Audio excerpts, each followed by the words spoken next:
and welcome to this lesson on trigonometry. We're going to be looking at 2D and 3D problems in today's lesson. So what exactly are we doing? Well, let's have a look. We're going to revise some of the area, cos, and sine rules that you have done so far. So area, sine, and cosine rules. We're also going to revise 2D trigonometry application, and we will be looking at some 3D trigonometry application as well. All right, so there's quite a few things that you have learned up until this point, and so it's important for us to revise the terminology, and I'd like you to understand when you need to use each of the formulae. So when do you need to use the area rule, the cos rule, okay, or the sine rule? When do you need to use each of those? So we're going to start today's lesson by giving you a chance just to think about those things and to jot down your ideas. So we'll start by, and if you have a look at this, I would like you to use the triangle below to firstly write down the formula for the area rule and then state when you will generally use it. Also write down the formula for the sine rule, state when you will use it, and then write the formula for the cosine rule, state when you will use it, and you use the triangle ABC to assist you with that. We will give you 2 minutes to have a look at this.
Right, everyone, so now that you've had time to jot down your thoughts and when you will use each of these formulae, let's go through this together. Remember, your area, sine, and cos rules help you to solve 2D and 3D trigonometry problems. All right, so let's go through the terminology. I gave you a triangle ABC, and you'll remember the way that we label the sides of the triangle is the side opposite angle A is called A, little a.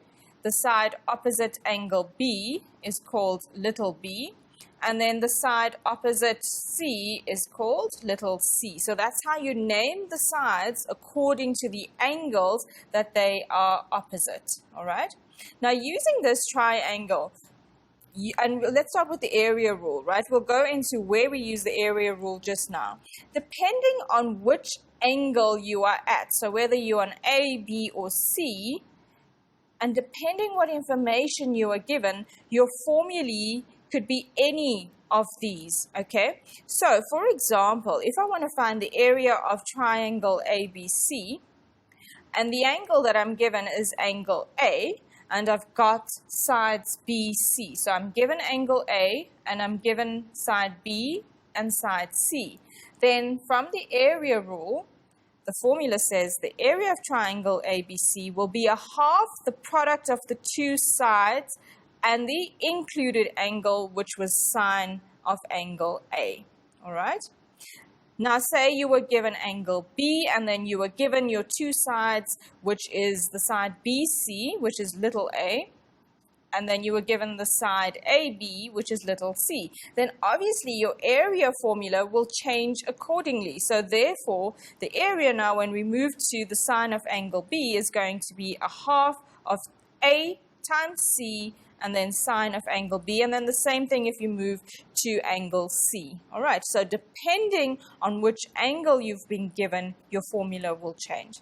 All right, the sine rule, so the formula we use, you've seen this before, you've got an angle and you've got a side, so you can say sine of angle A, so sine of your angle A over the side opposite A is equal to sine of angle B over the side opposite angle B, which is equal to sine of angle C, and then the sine, and then the side opposite angle C, which is little c. So what this is telling me is depending on what information I've been given, so whether I've been given angle A and then side A, and then maybe I need to calculate angle B and I've got side B, these are the different pairs of options that you can use depending on what information you've been given. Now what you'll see is in the second formula we've simply flipped that around, so you've got your sides on the top, your A, B, C on the top, and then the sine of the angle at the bottom. And generally when you will use either one depends on what you're trying to work out. So generally if I was trying to work out an angle, I would have sine A over A is equal to sine B over B is equal to sine C over C. So I'd use that version. If I was trying to work out the side, then I would say A over sine A is equal to B over sine B, and so on and so on and so on. So it really just depends on what you're trying to work out. But if you don't want to remember that and you just want to use sine A over A is equal to sine B over B, that's perfectly fine. It really doesn't matter. It may just add 1 or 2 steps more. So it just gives you a little bit more work to do, but they will give you the same answers, all right?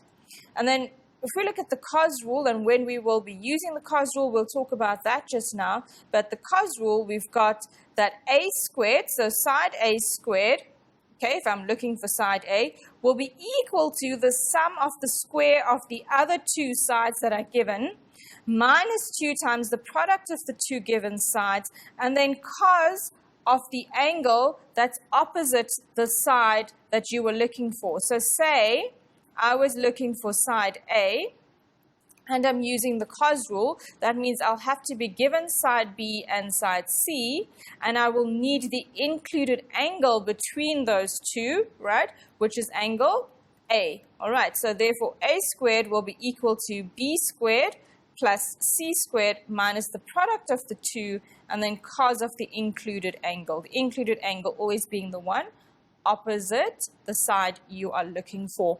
All right, remember, you can use this depending on which side of the triangle you're looking for. You can change the formula, but the format stays the same. The side that you're looking for is always equal to the sum of the square of the other two sides minus the 2 times the product, and then cos of the included angle. All right, what you also need to be aware of is instead of using A, little b, little c, you can also certainly say AC and AB and BC. Okay, so this can be rewritten as BC squared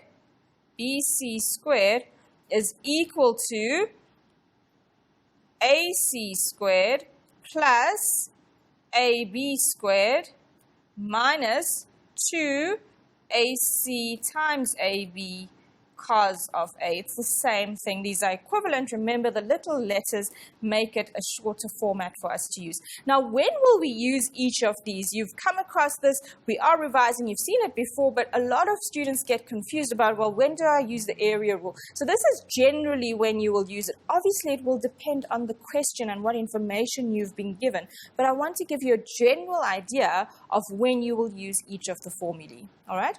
So let's look at the area rule first.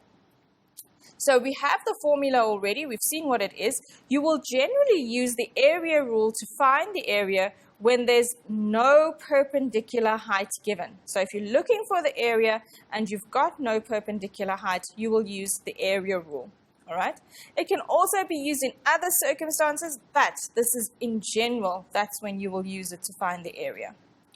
Now the sine rule, when do you use the sine rule? Well, we'll use it when there's no right angle given. Remember, when you have a right angle triangle, you can use your trig ratios. You know, your sine of your angle is equal to opposite over hypotenuse, and then cos is adjacent over hypotenuse. You can use that if you're given a right angle. So when there's no right angle, you can use the sine rule. Also, you use the sine rule when two sides and an angle are given. But importantly, guys, it cannot be the included angle. So for example, if I go back to my triangle and I want to use the sine rule in this triangle, right? Okay, let's say we're using this one. A over sine A is equal to B over sine B.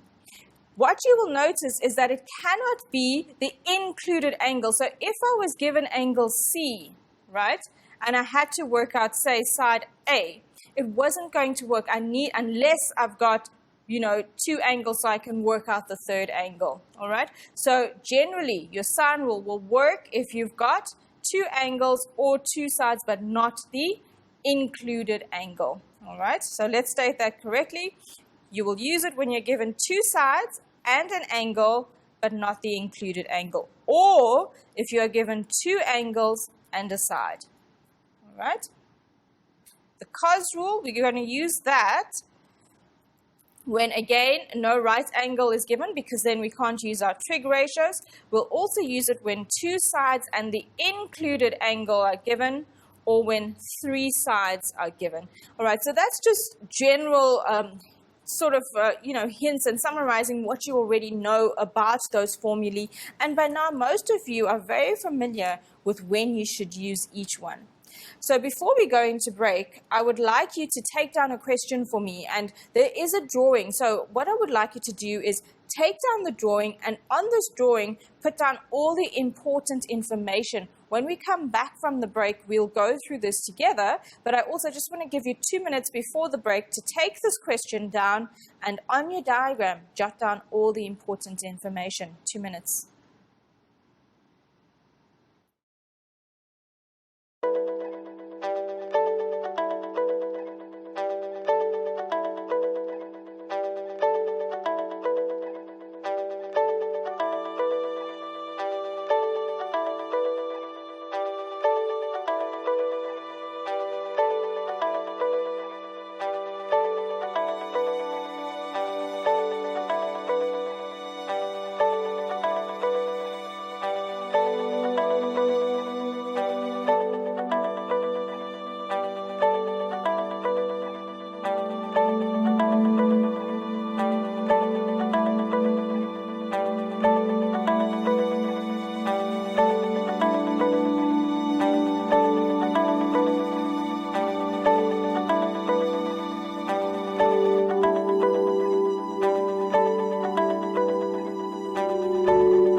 Okay, everyone, so it is time for us to take a break, but during this break, use the time to study the information that you've been given and attempt to answer the question. We'll be back after this and we'll go through this together. Welcome back, everyone. So reminder that we are looking at 2D and 3D problems, and we started out by reminding you about all the different rules that you've learned, the area, the cos, and the sine rules, and then we had our first question for you to look at. Now let's go through this question together, and what I'd also like you to do, if you have the Casio calculator that we use, which I'll talk about just now, and you like to learn a few calculator tricks, it's not really a trick, it's really just showing you how to use your calculator more efficiently. I'm going to go through that those calculator steps in this question. So if you've got your calculator, your Casio calculator, FX, any range, then keep that on hand and we'll go through the steps together. All right, on the calculator. So I want to show you in this question. So if you don't have your calculator, go and get it now. You're going to need it. All right, so let's go through the question together. Once you've got a trig 2D question in this case, you need to read and understand what's going on, okay? So you've got two vertical towers, A, B, and C, D, and you can see that that's drawn on your diagram, A, B, and C, D, obviously being vertical. Your towers are going to be at 90 degrees to the ground. If they weren't at 90 degrees, they're going to be a lopsided tower, so they're going to slant to one edge. So your towers will always be at 90 degrees to the ground, perpendicular. They tell you the heights are 30 meters and 27 meters high, respectively. Respectively, remember, that means in that order. So we had AB first, so that means AB is going to be 30, and then we follow that with CD, so CD is going to be 27. Point P lies between the two hours, okay, and between the two towers, sorry, so you can see that that's drawn for you. The angle of elevation from P to A is 50 degrees. The angle of elevation, so if you think of this almost as your eye and then you're looking up, all right? So elevation, looking up. So that angle is 50 degrees. And from P, so we're looking up again from P to the top of the tower, point C, and that angle is 35 degrees. And they tell you that a cable is needed to connect A to C. So that's your cable there, it's connecting A to C. The question is, determine the length of this cable AC to the nearest meter. Okay, so look at your diagram and look at what you've been given. And ask yourself, well, if I want to get to AC, what do I need? Now, generally, when you attempt any 2D or 3D application, you're going to work in the triangles with the most information and then work towards getting into the triangle and the length or the angle that you need. So when I look at this diagram, I see that the two triangles with the most information are obviously APB and CPD. So those are the two triangles with the most information. So CPD and ABP. All right, so I'm going to start with those triangles and then work into my third triangle being APC in order to work out the length, which is AC. Now, if I need to work out a length, obviously I'm going to need an angle in triangle APC, and we can quite easily then work out that this angle APC using angles on a straight line will be 180 degrees minus 50 plus 35. And your reason there is obviously angles on a straight line. So 180, you can call up your calculator, 180 minus 50 plus 35. And you see here my calculator, FX82ZA, that's the one we're using. So the calculator steps I'm showing you will all be based on this calculator. So you'll need to learn if they're different. Obviously, your simple maths is always the same, but you will need to, if you've got a different calculator for later on when I'm showing you different steps, then you'll need to learn how to use the calculator that you have. All right, so for the FX82ZA, we've got that my angle is 95 degrees from there. All right, so I've already got an angle in that triangle. Having an angle is not enough. I need to have sides as well if I want to work out AC. All right, so this is the one I'm looking for. We work in the two triangles with the most information. Okay, so in triangle ABP, I can work out what the length of AP is, right? And in triangle CPD, I can work out what the length of CP is. Once I have AP and CP, I can then use the cos rule to work out the length of AC. All right, so let's put down the steps for that. Okay, so you can take them down or you can work it out. So we're going to say in triangle ABP.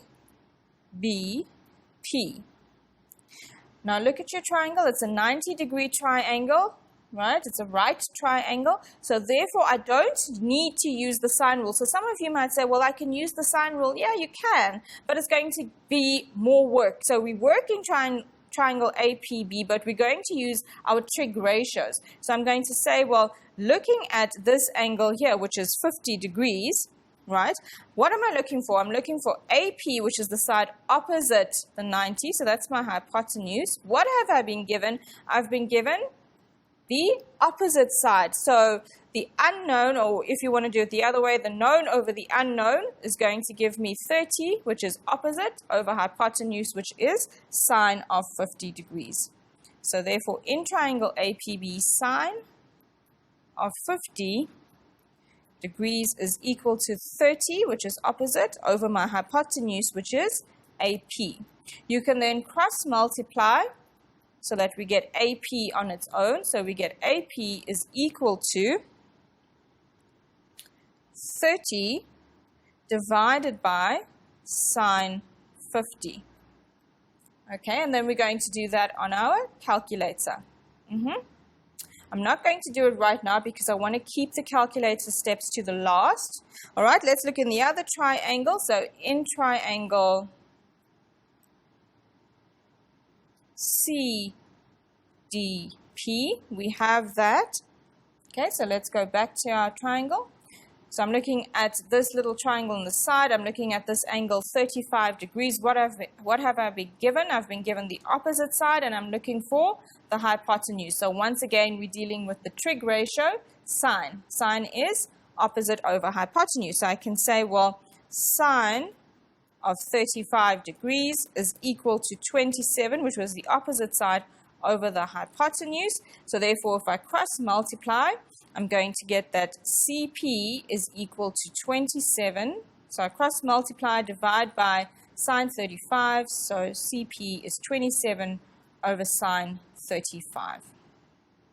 All right. Now you'll notice that I haven't put answers down for these, and this is where I want to show you how you can use your calculator efficiently. Now remember, and this especially comes in when we do 3D problems, but we need to get into this habit already.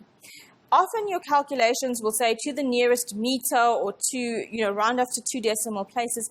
If you round off in intermediate steps, what's going to happen is it's going to affect your final answer.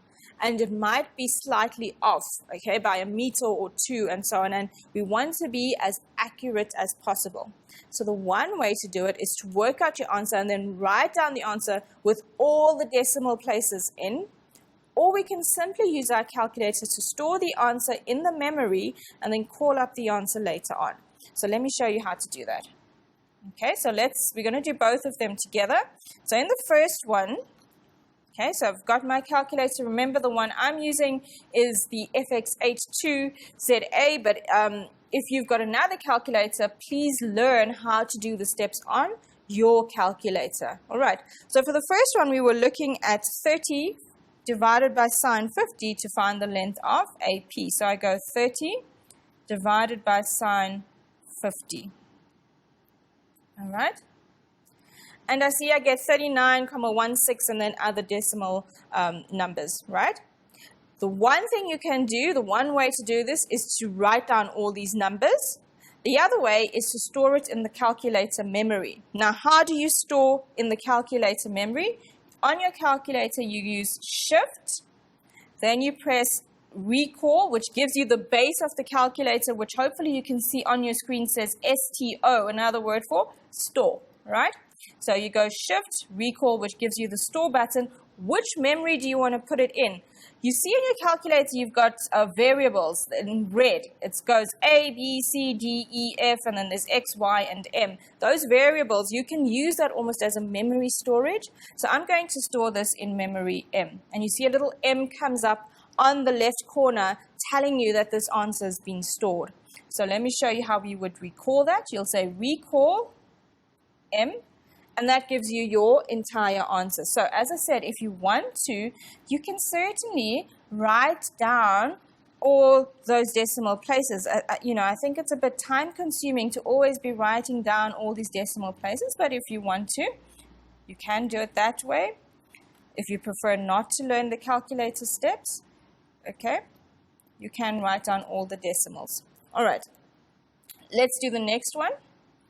So the next one we have to say 27 divided by sine 35. And the reason I'm storing this, guys, is because I'm going to need these numbers for a later calculation. So that's obviously why I'm storing it in the memory. So I go 27 divided by sine 35, and this gives me the length of CP. And I get that answer, 47,07. So once again, yes, you can write it all down. Or you can now store it in a different memory. So the last time I used memory M. This time I'm going to use memory A. So do you remember how I said we stored? We say Shift, Recall, which takes me to the Store button. What memory do you want to put it in, or what variable do you want to assign? I want to assign A. So then that answer is going to stay in memory A. All right. Okay, if I want to recall it, I'm going to say Recall A. And there you go, your answer's there. Okay, so it's a much more efficient way to store your answers for later calculations. And that's why I'm taking so much of time and making it such a long process, because I want you to be able to use your calculator efficiently. Okay, so now that we've got those two lengths, how are we going to work out the side we want? So we look at our triangle. All right, so look at your drawing. We've got triangle APC, and we're trying to work out length AC. So there, what have I got? I've got these two sides, PC, and I've got AP. So I can use, what do I have? I've got two sides and an included angle. For me, the first thing that jumps out as me is cos rule. Two sides and an included angle, we're going to use the cos rule. So we'll say AC squared is equal to AP squared, which is the side that we worked out, plus PC squared minus 2 times the product of those, and then cos of the included angle, which was cos of angle APC.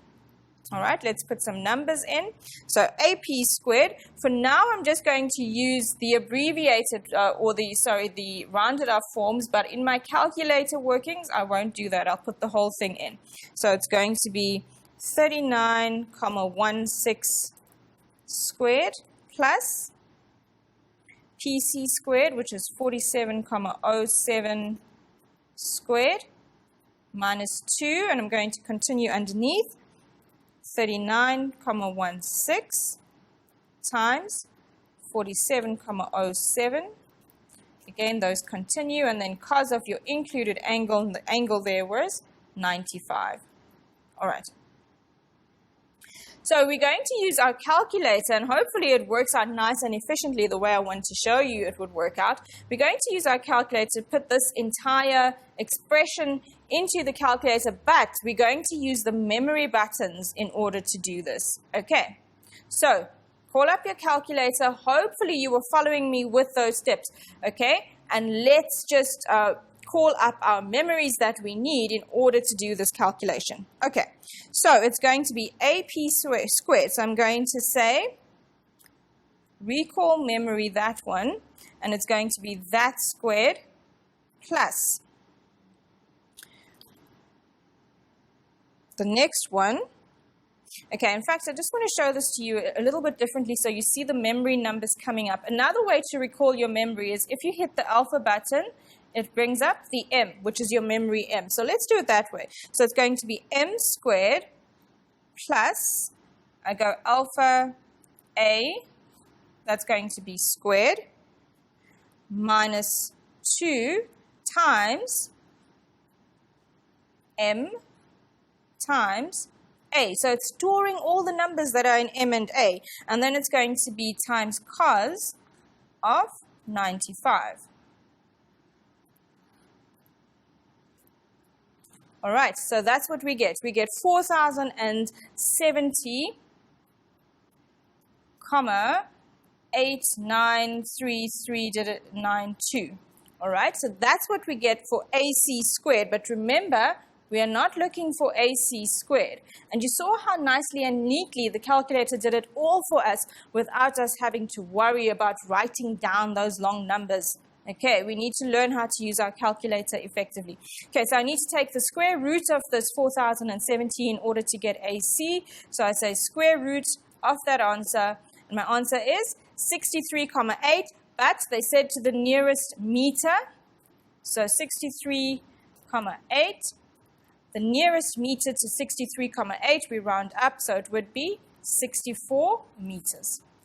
All right, so it took us some time to do that, and it took a lot of effort as well, and I hope the main thing I want you guys to remember is how to use your calculator to store those numbers in, because as you get into more tricky questions, it becomes a lot more work to have to write down those answers. All right, so let me write down that step for you quickly to store a number in the memory of your calculator, provided you're using, of course, the same calculator that I'm using. If you've got a different calculator, go through the manual and see what the steps are for storage and memory. All right, so this is what we do. So on your calculator to store, okay, you say, hit the shift button, then you press the recall button, which actually gets you to the floor of the calculator, the base of the calculator, which says store. And then you hit whichever memory or variable you want to store in. So either any one of those. All right. To recall it, there's two ways. So if you want to recall your answer, you can either press recall and then the variable, or you can hit the alpha button and then any of whichever memory you used. Okay, I hope that you all found that very, very useful. I think it's a nice tool to have at your disposal. I think it's time for us to take a quick break. We'll come back and do more questions after this.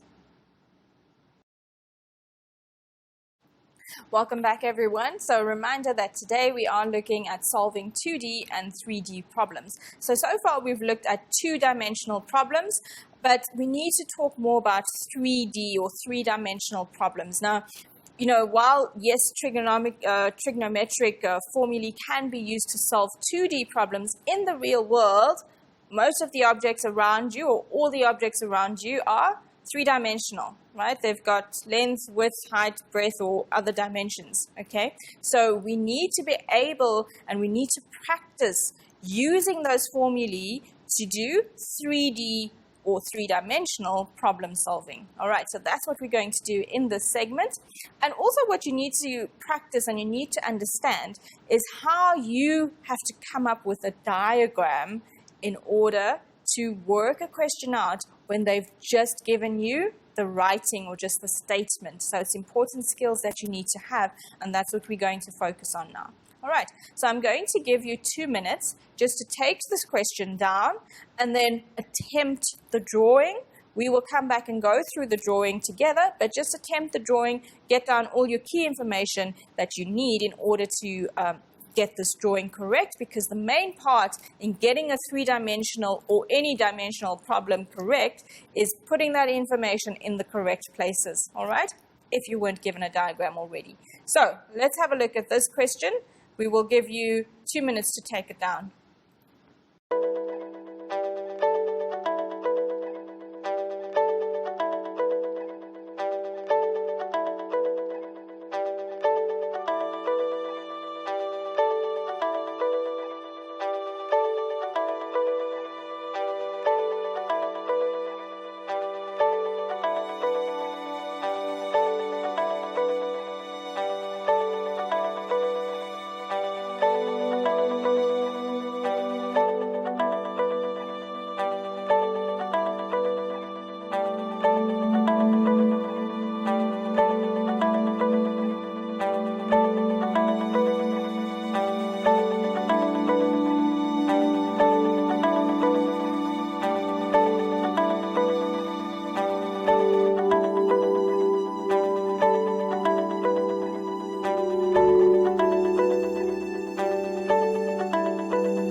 Okay, so now that you have the question done, hopefully some of you have made an attempt at the drawing and hopefully some of you have got it correct. But you will agree one of the most challenging parts of answering a question like this is because you've just been given a description, to get all that information down into a diagram is quite a challenge. So you need to understand exactly what they're saying. And the importance here is also understanding your different planes, your horizontal plane and your vertical plane. Okay, one of the worst mistakes you can make is think of this as a flat shape. You will get yourself into all sorts of trouble if you do that. So let's have a look at how we do this question. All right, you were told that T is the top of a pole and its base is F. It is in the same horizontal plane as the points A and B. So the first thing we need to do is, as I said, it's a challenge to analyze it, so we need to represent this in a drawing. Okay, so how does my drawing look? Well, I've got the point T being the top. All right, they said it is the top of a pole and its base is F. Now, if it's a pole that's constructed and it's made correctly, it will be perpendicular to the horizontal plane, right? So that angle at F is going to be 90 degrees to show that it's perpendicular. They also tell you that F is in the same horizontal plane as the points A and B. So now we're working in a different plane. So we've got the points A and B, and I'm not sure if you can see it clearly on your screens, but it definitely is in two different shades on my drawing. So I can see that FAB is in a different plane. It's in the horizontal plane, and TFB is your vertical plane. Okay, so hopefully you can see that quite clearly. So we've marked out that A and B and F are in the same horizontal plane. Okay. They also tell you the angle of elevation measured from B to T is 25 degrees. So going from B to the point T, so we're now in the vertical plane. I'm looking up from B to T. That angle is 25 degrees. They tell you that AB is 120 meters, which is also on your drawing. So we've got AB. We marked down, basically put down all the information on the drawing. So AB is 120 meters. That's the distance between the 2 points. Angle FAB is 40 degrees. So angle FAB, that angle there, is 40 degrees. And then also you've got that angle FBA is 30 degrees. And we've got all that information marked in the sketch that we've made. Okay, they say use the information to calculate H, which is the height of the pole to the nearest meter. So what are they looking for? They're looking for H. Okay. Importantly, I just want to remind you here, and that's why I spent so much time on this in the last question, do not round off the answers in the intermediate steps. This will affect the accuracy of the final answer. So you're always going to try to do the calculation in one step and only round off the final answer. And this is why being able to use the memory on your calculator effectively is so important, because you can just store those answers in and then you don't lose any accuracy at all. Okay. All right. So let's talk about this question. Have a look at your drawing. You need to work out height TF, which is the height of this pole, which is H. So what you do is you start, as I said to you before, you start with the triangle with the most information. And we see that that's happening in triangle FAB. So that's the triangle with the most information. And then you see how is this triangle FAB related to the triangle in the other plane, TFB. And we see that there's a common side, right? There's a common side joining those two. And that side is side FB. Okay, so that's your common side that's joining those two together. Okay. And we then say, okay, well, we need to work out, if I want to get into triangle TFB, I need to work out the length of FB, because that's the one that joins the two together. Once I've got the length of FB, you will then agree we've got enough information in triangle TFB. We've got an angle, we've got a 90-degree triangle, and we've got a length. So we've got enough information to work out the length of H using our trig ratios. Okay, so we can use sine rule, yes, but that's going to be much longer. We can use our trig ratios instead because FTB is a 90-degree triangle. It's a right triangle. So let's put the steps down for this. All right. And you can take this down. You can, again, remember, we'll do this in the calculator as well, and you can take those steps down as well. So we start by saying in triangle FAB, right? So in triangle FAB, that's the one in your horizontal plane. I first want to work out, well, I want to get to FB. What information do I have? I've got only one length, AB.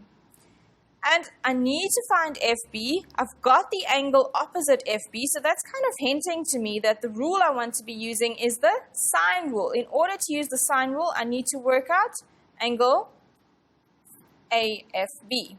Okay, and because we use angles in a triangle, we can work that out quite easily. So angle F is equal to 180 minus 40 minus 30, and this is angle sum of triangle. All right, so therefore angle F will be 110 degrees, 180 minus 70. So angle F is 110 degrees. So therefore I've got enough information in the triangle now to work out the length of FB. So we put this down into our sine rule formula. So I can say FB over sine of angle A is equal to AB over sine of angle F. All right, what am I looking for? I'm looking for FB, so we can cross multiply and get that FB will be equal to AB, which we have the length of, which is 120, times sine of angle A, and we know that sine of angle A was 40 degrees, that's it, over sine of angle F, and F we worked out was 110 degrees. So I'm basically just cross multiplying there and getting FB on its by itself.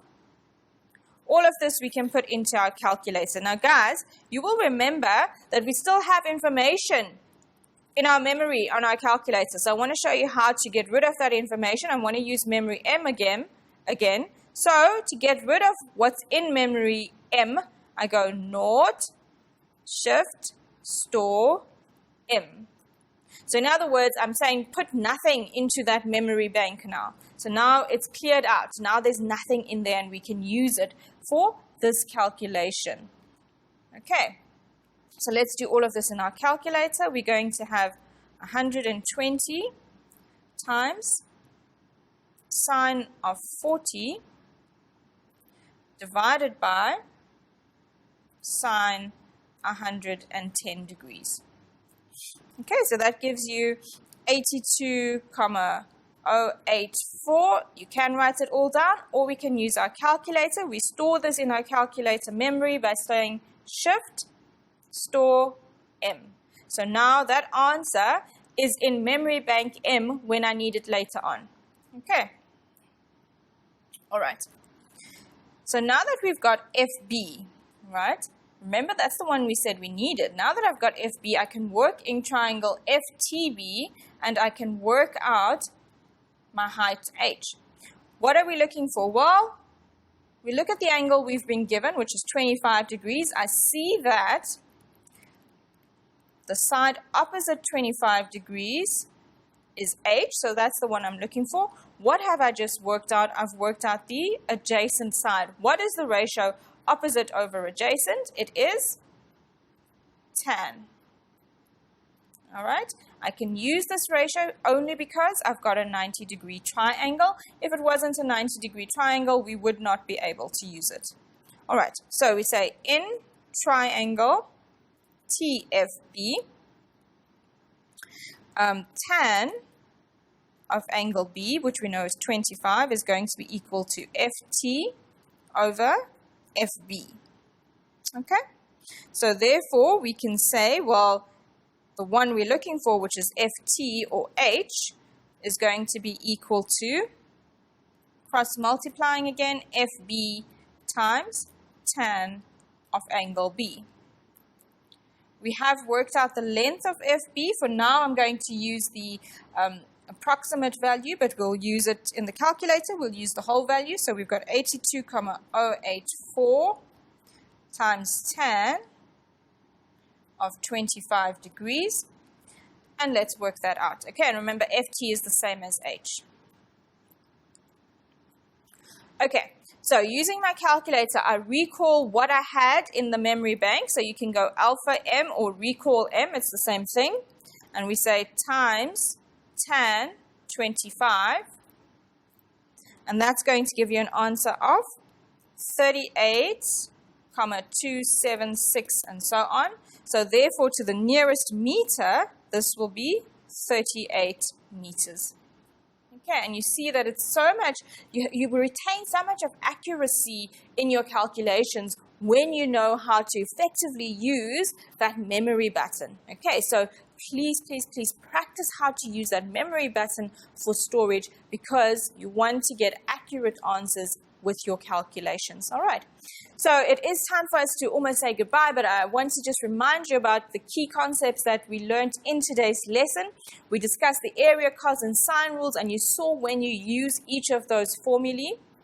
And the important thing that you need to remember when you deal with three-dimension problems, where they just give you a description, is that you need to draw a sketch. You have to draw a sketch, and your sketch needs to reflect that you are dealing with two different planes. So you're dealing with a horizontal plane and a vertical plane. It's so, so important to get that drawing right and not to treat that drawing as if it were a flat shape.